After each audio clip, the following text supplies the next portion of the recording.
This week in EDUC 140 will be our second week focusing on metacognitive strategies. Specifically, we'll look at time management strategies and the differences in time perspective. Before we jump into time management, we need to tease out the differences between time management and procrastination. Contrary to common wisdom, procrastination and time management are not one and the same.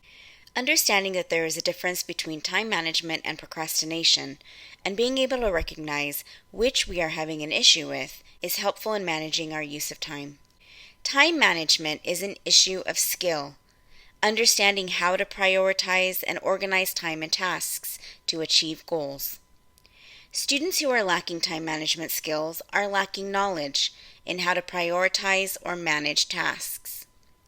Procrastination, on the other hand, is an issue of will and is related specifically to starting tasks. Procrastination has a stronger emotional cause, which makes it a motivational issue. A learner who is procrastinating may understand how to best prioritize tasks and manage their time, but may not feel like starting the tasks they have planned. If they are not able to effectively manage their affect, they will keep putting off the tasks.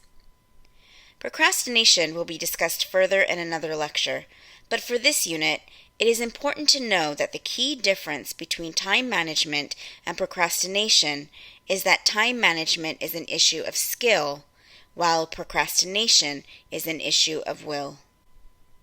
Is this a skill or will issue? What about this one? One picture depicts a time management issue, while the other a procrastination issue. Clearly, the doctor is having trouble prioritizing his tasks.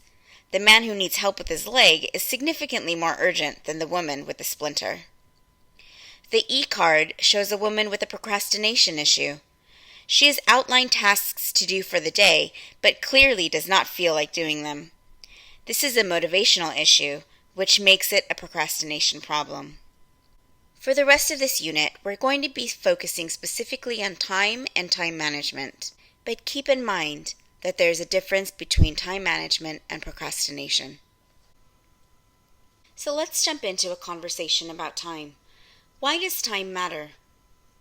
Time is our scarcest resource, much more valuable than money. Yet we tend to spend money much more wisely than we spend our time. Maybe because we cannot store time the way that we can store money. We can hold money for later, but time will pass whether we use it wisely or not.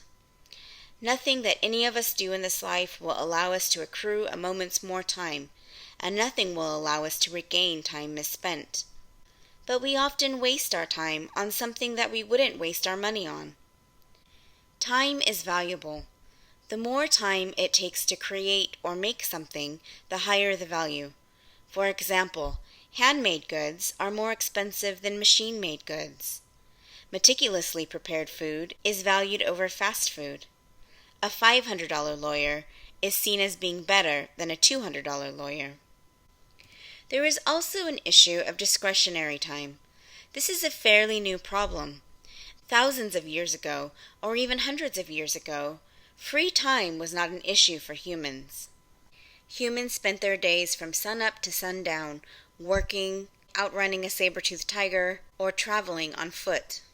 This makes the discretionary time that we have in modern times a luxury. There is also an opportunity cost associated with time.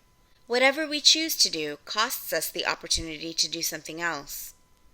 With money, we can keep it in the bank and save it, but with time, not so much. Whether we like it or not, we are forced to spend every minute of our lives. Lastly, time is relative. This means that we experience time differently in a psychological sense.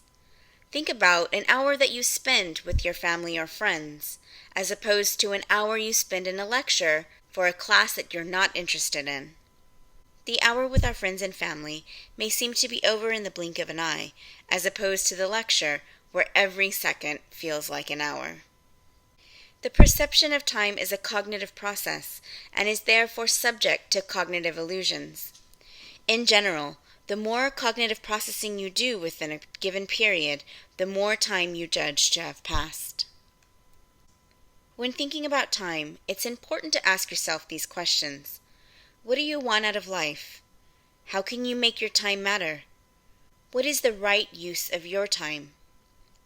Time matters because we are finite, and time is the medium in which we live our lives. There are costs associated with investing our time wisely. And because people often regret actions that are not taken more than actions that are taken, regardless of the outcome.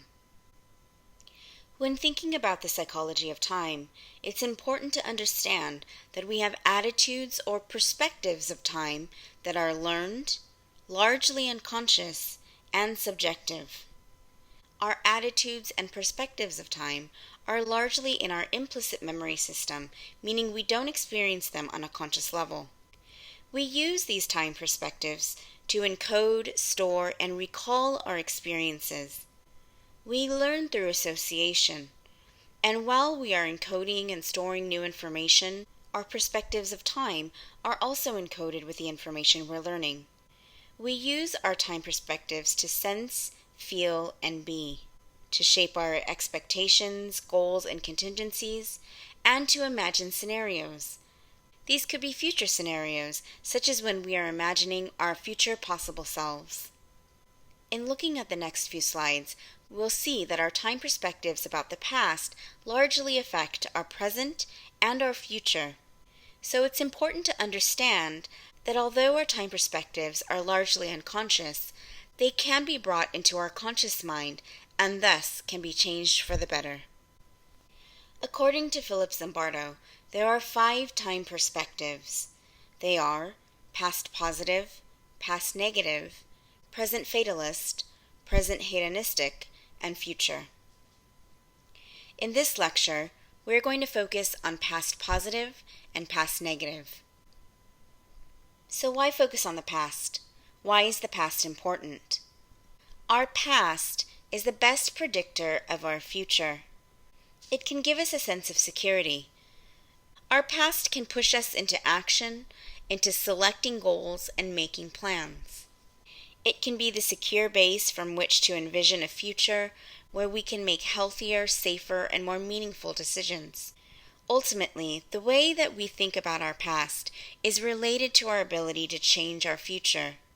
For example, past familial experiences or traditions influence our future goal setting. When our past gives us a sense of security, and we view it as being a secure base, it allows us to feel that our future is more stable. What we'll discuss in the next slide is that if we didn't have a sense of security or a secure base in our past, this can make us feel that our future is unstable. This feeling of instability can affect our attitudes about the future, which will in turn affect our willingness to invest our time in things like planning and goal setting. So let's take a close look at the past positive versus past negative perspectives. The past positive perspective can be seen as the past being half full.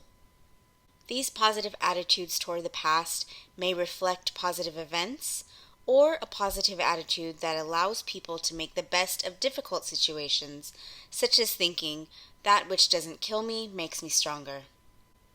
Where a past negative perspective sees the past as being half empty. These negative attitudes may be due to actual experiences of negative events, or to the current negative reconstruction of earlier events that may have been benign. Our attitudes about our past can affect the way that we feel and think about our present and the way that we plan for our future. Those with a high past positive perspective tend to be more optimistic and resilient. They tend to bounce back even when encountering unfavorable events. Those with a past negative perspective tend to lie more, be more open to taking risks such as gambling, and have less impulse control. Our past perspectives can also affect how we feel about ourselves and how we act towards others. When we have a high past positive perspective, we tend to be more friendly, energetic, and happy, less anxious, aggressive, or depressed. On the contrary, When we have a high past negative time perspective, we tend to be less friendly, less energetic, less happy in our lives. We tend to be more aggressive, anxious, and shy. Research has also shown that those who have a high past positive time perspective had more 1 and 5 year goals written out. This isn't to say that we need to repress negative things that occurred in our past, but what we need to do is to reframe them into the positive by using metacognitive strategies such as reflection and thinking about what we can learn from our past experiences, whether they were positive or negative. Ultimately, what we believe happened in the past influences our present thoughts, feelings, and behavior more than what actually did happen. This means that our attitudes toward events in the past matter much more than the events themselves. We cannot change what happened in the past, but we can change our attitudes toward them. This does take effort, but isn't impossible. Because our memories are reconstructed, and their reconstruction is influenced by current attitudes, beliefs, and available information, we can take our beliefs and our attitudes from today and reconstruct our memories of the past. How we think and feel today influences how we remember yesterday, and what we believe about the past influences how we feel and behave in the present. So how do we change our attitudes? What should we focus on in order to reframe past negative events into something positive? The key to this change, as research has found out, is gratitude. In one research study, students wrote down for 9 weeks in a row 5 things that they were appreciative of that had occurred in the past week. At the end of the 9 weeks, they rated their lives more favorably and had fewer physical illnesses than groups that had written down 5 negative things that had occurred in the past week, and the control group, which had written down any 5 events that had impacted them in the past week, whether positive or negative. This same experiment was conducted on patients who were suffering from a neuromuscular disease. By the end of the 9 weeks, the group that had focused on gratitude had gotten more hours of sleep, were more refreshed upon wakening, and felt greater connection with others in their social contexts. So when you're trying to reframe your past negative experiences, the key is gratitude. Gratitude can help us go from surviving to thriving. Along with our attitudes about the past detracting us from investing our time wisely, there are also time robbers. These time robbers are events that occur in our present life that can deter us from our priorities. Time robbers can either be imposed by the environment, or they can be self-inflicted. Interruptions are time robbers that are imposed by the environment. These can be text messages, emails, our roommates, or even a member of our study group who keeps interrupting us while we're trying to focus. Demands of family and friends can also be time robbers. You may have a family member who doesn't fully understand the rigors of undergraduate life, or a friend who's not in college and doesn't understand the amount of work that you have to do. Conflicting priorities also rob us of time. You may have a big social event with your fraternity or teammates, or a club that you have a leadership role in, during the same time that you have major assignments due in your classes. When we have too much work, such as the times when we have perfect storms, this can also create a conflict in priorities, where you have many significant important events that need to be taken care of. We can also waste or rob our own time when we have a poor attitude or when we fail to listen. If we're taking a class that we don't have any personal interest in, and we go in with an attitude of, this class is a waste of time, we may end up not taking notes, failing an exam, and ultimately dropping the course, only to have to take it again. Ultimately, we're punishing ourselves by having to take the class twice, and wasting several hours of time in 2 semesters. Personal disorganization is one of the most significant time robbers that students and most Americans face. Did you brush your teeth this morning? If we asked 100 people this question, 99% of them would say that they did. What about your bed? Did you make your bed this morning? While we see brushing our teeth as a non-negotiable task, people often skip organizational tasks such as making their beds. Why is this important? Because control over our living spaces equates control over our life. Also, an organized room creates a focused mind. On the contrary, the more disorganized you are, the less time you have. The more disorganized your notebooks are, the more time it will take you to prepare for an exam. In fact, Americans spend approximately 55 minutes every single day searching for items. Being undecided or confused about choices can also rob us of time. It is often said that we get confused when we don't want to take responsibility for something we have to do. This may be a good disguise, but it's also a time robber. Lastly, procrastination is a huge time robber. In fact, 70 to 90% of Western students have been found to engage in procrastination. For 20% of Western students, chronic procrastination is a serious issue.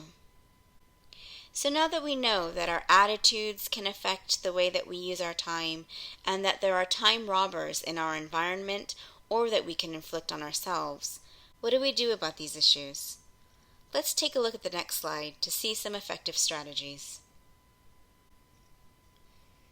Here are some research-based strategies that are helpful for managing our use of time. Prioritizing tasks helps us to complete them according to their sense of urgency and importance. This strategy will prevent us from feeling rushed to complete tasks and support us in completing them in a timely manner. Setting a regular study period helps to protect us from constant conflicts with other tasks that we must complete, such as unexpected events. If we do not set a time, we are more likely to become involved with another task. Also, when we set a regular time, our mind becomes disciplined so we can reach deeper concentration quicker. Studying in an environment free of distractions can maximize our time by allowing us to get more tasks done.